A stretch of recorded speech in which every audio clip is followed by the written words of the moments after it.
ವಿಧಾನಸಭೆಯಲ್ಲಿ ಪ್ರತಿಧ್ವನಿಸಿದ ಗೃಹಲಕ್ಷ್ಮಿ ಸಮಸ್ಯೆ. ಗೃಹಲಕ್ಷ್ಮಿ ಹಣ ಸಂದಾಯದ ಬಗ್ಗೆ ವಿಪಕ್ಷ ನಾಯಕ ಅಶೋಕ್ ಪ್ರಶ್ನೆ ಮಾಡಿದ್ದಾರೆ.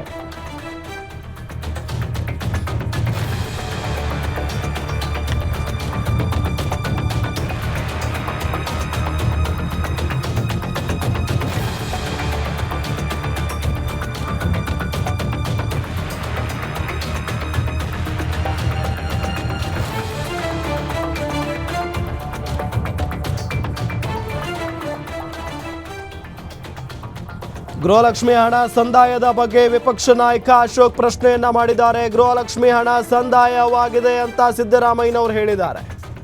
ಸಚಿವೆ ಲಕ್ಷ್ಮಿ ಹೆಬ್ಬಾಳ್ಕರ್ ಹಣ ಸಂದಾಯದ ಬಗ್ಗೆ ತಿಳಿಸಿದ್ದಾರೆ. ಆದರೆ ಫೆಬ್ರವರಿ ಮಾರ್ಚ್ನಲ್ಲಿ ಹಣ ಸಿಕ್ಕಿಲ್ಲ ಅಂತಿದ್ದಾರೆ. ಸಿಗದಿದ್ರೆ ಕೂಡಲೇ ಹಣವನ್ನ ಕೊಡಿಸೋಣ.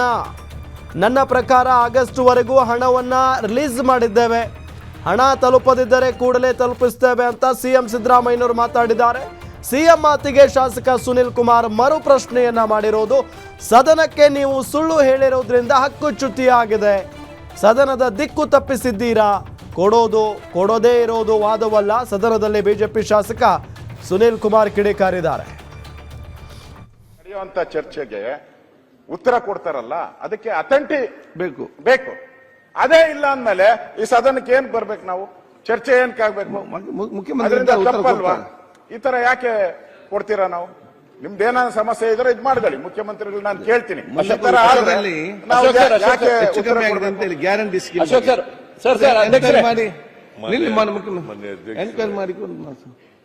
ಲಕ್ಷ್ಮಿ ಹೆಬ್ಬಾಳ್ಕರ್ ಅವರು ಉತ್ತರ ಕೊಟ್ಟಿದ್ದಾರೆ.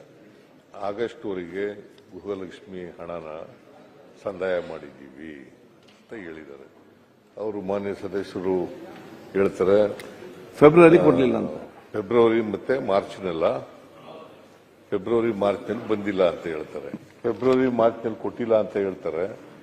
ಕೊಡದೆ ಹೋದ್ರೆ ಕೂಡಲೇ ಕೊಡಿಸೋಣ. ಒಂದು ವೇಳೆ ಕೊಡದೆ ಹೋದ್ರೆ ಕೂಡಲೇ ಕೊಡಿಸೋಣ. ಅವ್ರು ಹೇಳಿರ್ತಕ್ಕಂಥದ್ದು ಮಾರ್ಚ್ ಏಪ್ರಿಲ್ನಲ್ಲಿ ಅವ್ರ ಗಮನಕ್ಕೆ ತಂದಿರ್ತಾರೆ. ನನ್ನ ಪ್ರಕಾರ ಆಗಸ್ಟ್ ವರೆಗೆ ರಿಲೀಸ್ ಮಾಡಿದ್ದೀವಿ. ನಾವು ದುಡ್ಡನ್ನು ಆಗಸ್ಟ್ ವರೆಗೂ ಕೂಡ ರಿಲೀಸ್ ಮಾಡಿದ್ದೀವಿ. ಯಾವಾಗಲೂ 2 ತಿಂಗಳು ವ್ಯತ್ಯಾಸ ಇರ್ತದೆ. ಅದು ಆಗಸ್ಟ್ನಲ್ಲಿ ರಿಲೀಸ್ ಮಾಡಿದ್ದೀವಿ. ಸೆಪ್ಟೆಂಬರು ಅಕ್ಟೋಬರು ಅದು ಕೂಡ ಕೊಡ್ತಕ್ಕಂಥ ಕೆಲಸವನ್ನು ಮಾಡ್ತೀವಿ. ಸೊ ಇದು ನೀವು ಬಂದಿಲ್ಲ ಅಂತ ಹೇಳಿದ್ರೆ ಕೂಡಲೇ ಕೊಡಿಸ್ತಕ್ಕಂಥ ಕೆಲಸ ಮಾಡೋಣ. ನೀವು ಕೊಡಲ್ಲ ಅನ್ನುವಂತ ವಾದ ಅಲ್ಲ. ಸರ್ಕಾರ ಕೊಡಲೇಬೇಕು. ಕೊಡಲ್ಲ ಅಂತಲ್ಲ.